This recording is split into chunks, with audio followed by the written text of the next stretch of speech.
Halo semuanya, nama saya Niluh Ayu Setiawati dengan NIM 21100-224.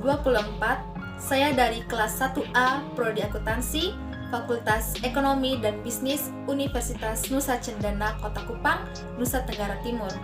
Pada video ini, saya akan membahas 5 soal mata kuliah Bahasa Indonesia untuk memenuhi tugas ujian tengah semester saya. Untuk itu, kita langsung masuk ke pembahasannya. Soal pertama, implementasikan kedudukan bahasa-bahasa di Indonesia sama sekali tidak berurutan. Bahasa Indonesia yang pada kedudukannya berada paling pertama justru jarang diaktualisasikan. Realitanya, banyak generasi muda cenderung menggunakan bahasa asing dalam berkomunikasi secara resmi setiap kesempatannya. Misalnya, sorry, OTW, toilet, feeling, insecure, dan lain-lain. Jika Anda adalah generasi muda yang menjunjung tinggi bahasa negara dan nasional kita, solusi apa yang akan Anda tawarkan agar kedudukan bahasa-bahasa di Indonesia benar diimplementasikan? Jawaban saya, hal ini terlihat kenyataan di masyarakat di mana mereka lebih bangga dan senang apabila mampu berbahasa asing ketimbang menggunakan bahasa Indonesia. Bahasa Indonesia dicampur-campur sehingga tatanan dan ejaan yang telah disempurnakan tidak diindahkan lagi, yang mengarah tidak sesuai tatanan itu. Solusinya adalah di lingkungan masyarakat, keluarga, sekolah, kita harus tetap terbiasa menggunakan bahasa Indonesia yang baik dan benar sesuai ejaannya. Secara langsung akan menumbuhkan bibit nasionalisme pada semua kalangan. Rasa cinta dan bangga menggunakan bahasa Indonesia akan memupuk rasa bangga terhadap Negara Kesatuan Republik Indonesia yang mengarah pada semakin utuh dan kuatnya Indonesia ini. Sehingga bahasa Indonesia harus benar-benar dipahami oleh semua kalangan, terutama kaum muda dan pelajar, agar jiwa patriotisme dan nasionalisme mereka tetap terjaga, yang tercantum pada Ikrar Ketiga Sumpah Pemuda tahun 1928 yang berbunyi, "Kami putra dan putri Indonesia menjunjung bahasa persatuan bahasa Indonesia." Ini berarti bahwa bahasa Indonesia berkedudukan sebagai bahasa nasional, kedudukan bahasa Indonesia di atas bahasa-bahasa daerah dan bahasa asing. Jadi kita sebagai putra dan putri Indonesia harus bangga menggunakan bahasa negara kita ketimbang menggunakan bahasa asing. Meskipun nanti dalam era perekonomian yang semakin berkembang dan akan banyak melakukan kerjasama dengan negara-negara lain yang membuat penggunaan bahasa asing sering, namun ini tidak dapat membuat para generasi muda melupakan bahasa negaranya, yakni bahasa Indonesia. Dengan menggunakan bahasa Indonesia dalam lingkungan keluarga, masyarakat, dan beberapa pembicaraan secara resmi, dapat perlahan mengubah kedudukan bahasa Indonesia dalam masyarakat. Soal nomor 2. Ragam bahasa merujuk pada konteks, yaitu Anda berbicara bersama siapa, di mana, kapan, dalam situasi apa, dan apa tujuan pembicaraannya.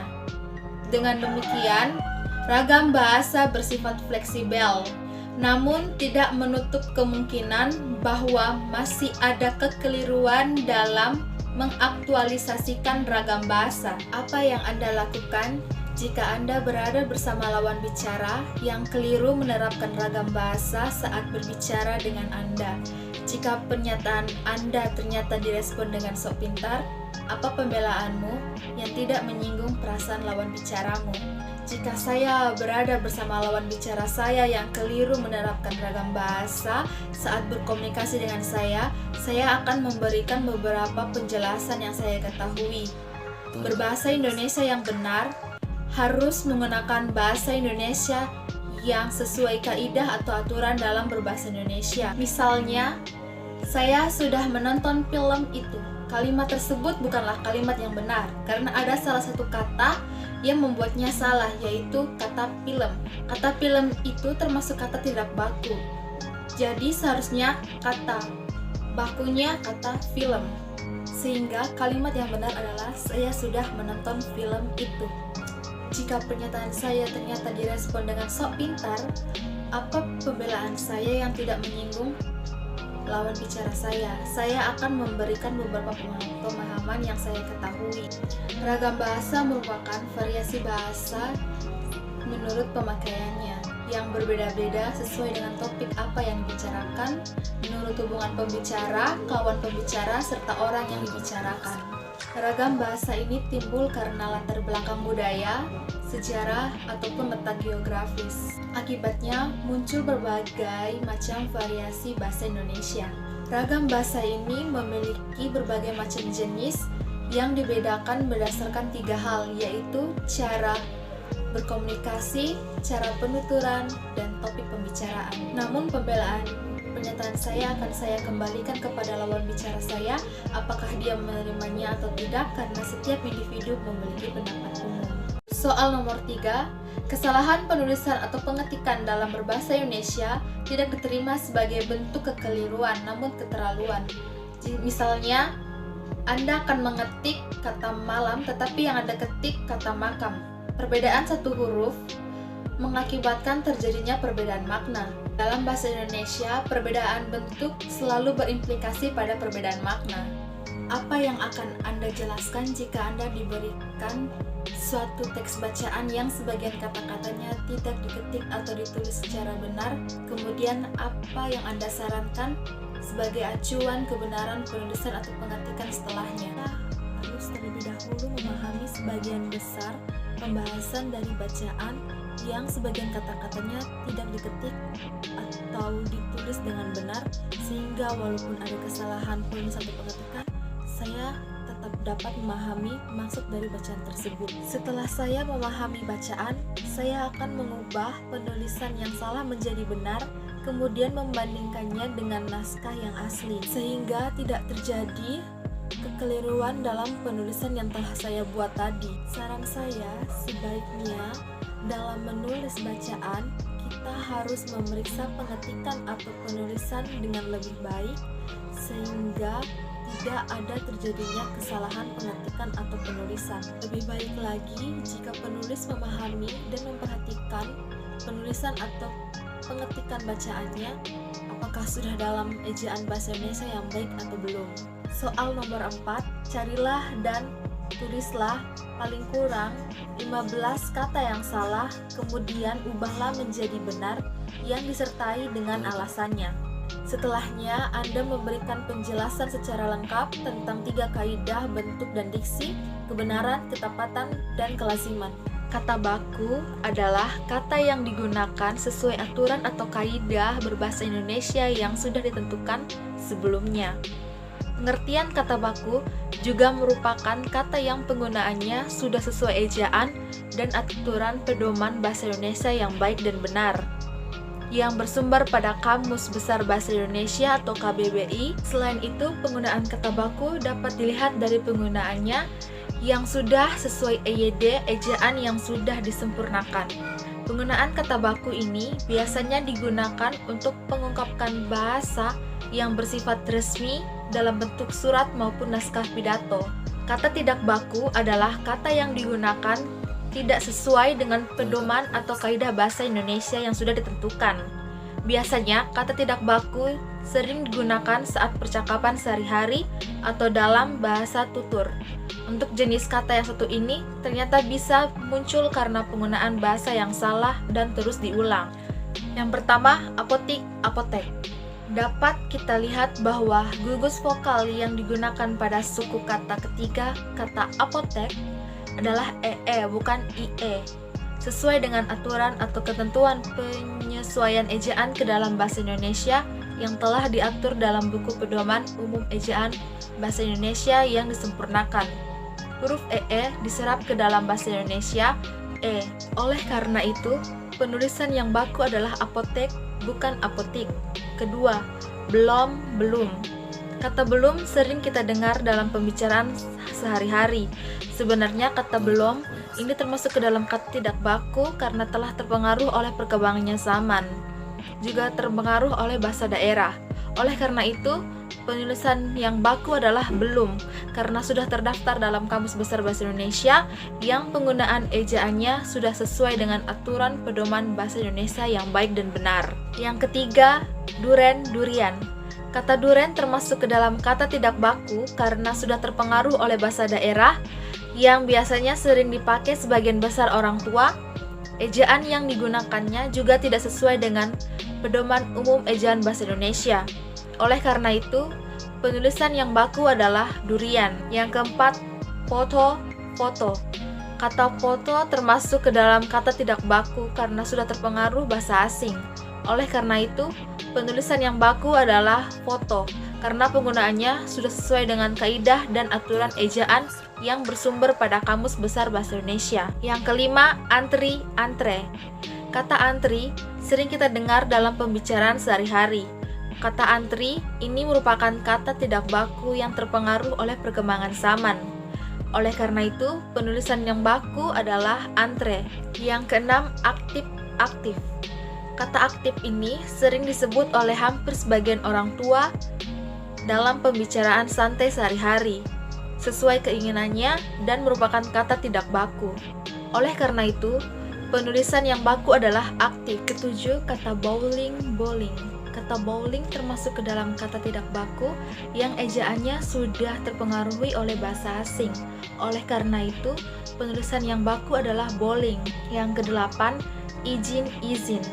Kata izin sering kita dengar dalam percakapan santai sehari-hari yang terpengaruh oleh perkembangan zaman. Tentu saja kata izin ini termasuk ke dalam kata tidak baku. Oleh karena itu, penulisan kata yang baku adalah izin. Yang kesembilan, dulu, dahulu. Kata dulu termasuk ke dalam kata tidak baku karena tidak sesuai dengan pedoman umum ejaan bahasa Indonesia yang digunakan dalam pembicaraan santai sehari-hari sesuai keinginannya. Oleh karena itu, penulisan kata baku yang benar adalah dahulu. Yang ke-10, ikhlas, ikhlas. Kata ikhlas juga sering dipengaruhi oleh perkembangan zaman dan dibuat oleh siapa saja sesuai dengan keinginannya, sehingga kata ikhlas termasuk ke dalam kata tidak baku. Oleh karena itu, penulisan yang baku adalah ikhlas. Ke-11, paspor, paspor. Kata paspor termasuk ke dalam kata tidak baku karena sudah terpengaruh oleh bahasa asing yang sering digunakan dalam pembicaraan sehari-hari, sehingga penulisan kata baku yang benar adalah paspor sesuai dengan kaidah dan aturan ejaan pada Kamus Besar Bahasa Indonesia. Yang ke-12, saus, saus. Kata saus termasuk ke dalam kata tidak baku yang sering dipakai dalam pembicaraan sehari-hari dan telah terpengaruh oleh perkembangan zaman, yang ejaannya sudah tidak sesuai dengan pedoman umum ejaan bahasa Indonesia. Oleh karena itu, penulisan kata yang baku adalah saus, yang penulisannya sesuai dengan Kamus Besar Bahasa Indonesia.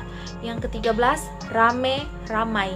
Kata rame termasuk ke dalam kata tidak baku yang sudah terpengaruh oleh bahasa daerah yang digunakan dalam pembicaraan santai sehari-hari, sehingga penulisan kata baku yang benar adalah ramai sesuai dengan pedoman umum ejaan bahasa Indonesia. Yang ke-14, kebon, kebun. Kata kebon ini juga termasuk ke dalam kata tidak baku yang digunakan dalam pembicaraan sehari-hari sesuai keinginannya yang aturan ejaannya tidak sesuai dengan pedoman umum ejaan bahasa Indonesia. Oleh karena itu, penulisan yang baku adalah kebun. Yang ke-15, komplek, kompleks. Kata kompleks termasuk ke dalam kata tidak baku yang telah terpengaruh oleh perkembangan zaman dan digunakan dalam pembicaraan santai sehari-hari. Oleh karena itu, penulisan yang baku adalah kompleks sesuai dengan aturan ejaan dan kaidah dalam berbahasa Indonesia. Pemilihan kata menjadi poin penting dalam penyusunan kalimat yang efektif. Ada 3 syarat dalam memilih kata, yaitu kebenaran, ketepatan, dan kelaziman. Yang pertama, syarat kebenaran. Kata yang benar adalah kata yang mengikuti kaidah tata bahasa. Contoh, Bu Chandra sudah mengetahui tentang berita itu. Bu Chandra sudah tahu tentang berita itu. Pada pemilihan kata tentang, Kata mengetahui tergolong verba transitif yang dapat diikuti secara langsung oleh objek berita itu. Jadi, kata tentang sebagai preposisi tidak perlu dipakai. Sementara itu, verba intransitif tahu tidak dapat diikuti oleh pelengkap berita ini secara langsung, karena itu wajib diikuti preposisi tentang. Yang kedua, syarat ketepatan. Kata yang tepat dapat dikenali berdasarkan distribusi atau kolokasinya dengan kata di kiri dan kanannya. Misalnya, Pak Karto datang, dalam kurung di atau ke atau dari, dalam kurung tutup kurung kota Surabaya.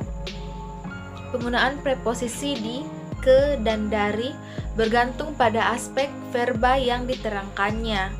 Jika verba itu beraspek diam atau berhenti, misalnya tiba, tinggal, dan singgah, tepatnya digunakan preposisi di. Jika beraspek gerak atau bergerak menuju ke suatu tempat, misalnya pergi, berangkat, dan maju, tepatnya digunakan preposisi ke. Dan jika beraspek gerak atau bergerak menyatakan asal kedatangan, misalnya datang, keluar, pulang, dan jatuh, tepatnya digunakan preposisi dari. Yang ketiga, syarat kelaziman. Kata lazim adalah kata yang penggunaannya sudah diterima oleh umum. Misalnya penggunaan kata bersinonim. Kita berangkat sekarang atau besok. Kita berangkat kini atau besok. Kata kini tidak digunakan berdiri sendiri, juga tidak digunakan sebagai atribut untuk menerangkan nomina dan verba pada kalimat di atas. Soal nomor 5. Carilah dan tulislah paling kurang 5 kalimat yang tidak efektif, kemudian ubahlah menjadi efektif yang disertai dengan penjelasannya. Yang pertama, ada banyak macam-macam yang dijual di restoran itu. Kalimat tersebut merupakan kalimat tidak efektif karena kata banyak adalah jamak, sedangkan kata macam-macam juga jamak.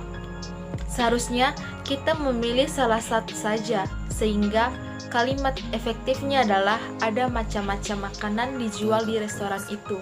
Yang kedua, bagi semua peserta diharapkan hadir tepat waktu.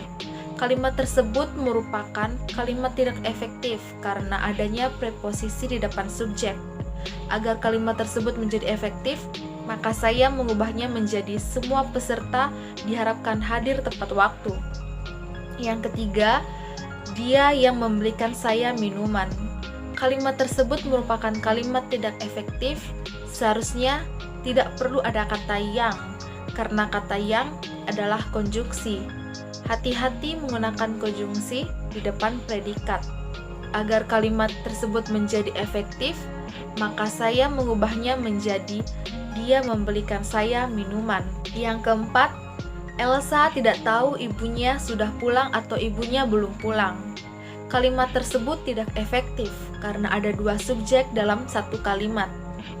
Sebaiknya kata ibu dikurangi menjadi satu saja, sehingga kalimat efektif yang benar adalah Elsa tidak tahu ibunya sudah pulang atau belum. Yang kelima, Devi masuk ke dalam ruang guru. Kalimat tersebut tidak efektif karena ada sinonim dalam kalimat tersebut. Masuk artinya adalah pergi ke dalam menurut Kamus Besar Bahasa Indonesia, sehingga kalimat tersebut kelihatannya boros. Jadi kalimat efektifnya adalah Devi masuk ruang guru. Sekian dari jawaban pembahasan saya. Jika ada pertanyaan dan saran, bisa langsung diketik di kolom komentar.